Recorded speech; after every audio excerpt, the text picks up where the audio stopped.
New tonight, a Houston area mom recently moved out of Texas because of a new law that will stop her child from getting gender-affirming care.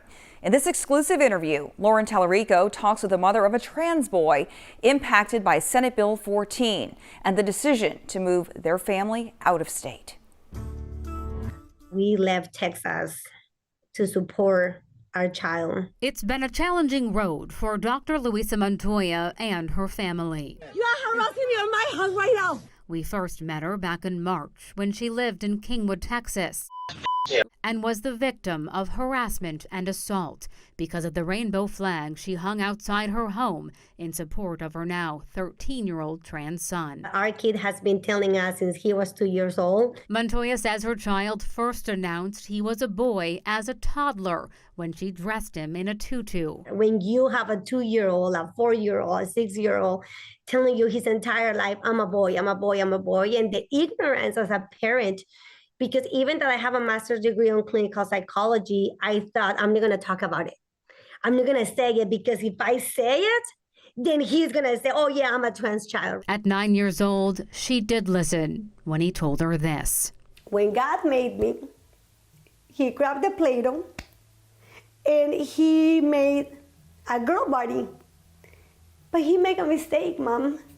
And he grabbed a boy's brain and he put it there. After that, she contacted doctors and put her child in therapy. 1 year later, hormone replacement therapy began. We support him, we love him. But soon, in Texas, doctors won't be allowed to provide similar gender-affirming care after lawmakers passed SB 14. And we believe that these children deserve to get the care that they need.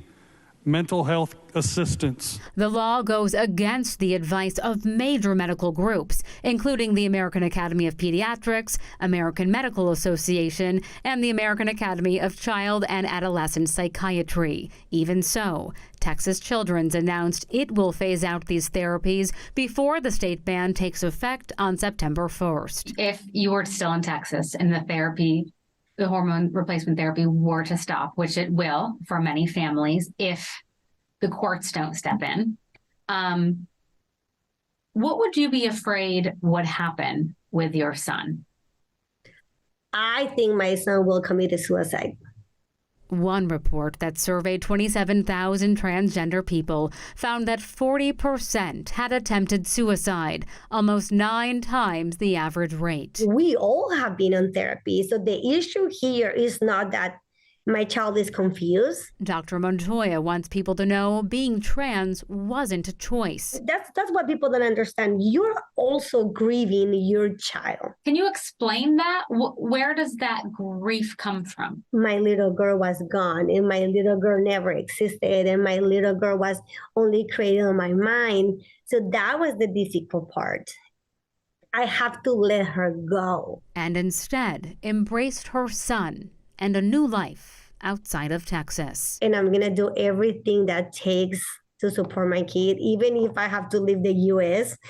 I told him, I said, even if we have to go to the moon, we will go for you. Right now, the only thing that can stop SB 14 is the courts. And the ACLU does plan to sue the state to fight this legislation, saying in a statement, transgender people have always been here and will always be here. No law can change that. The majority of Texans do not support harming trans kids or cutting off this life-saving health care. Our trans youth deserve a world where they can shine alongside their peers, and we will keep advocating for that world in and out of the courts. At this point, the ACLU has not said exactly when that lawsuit will come down, but we will keep you posted. I'm Lauren Tallarico, KHOU 11 News.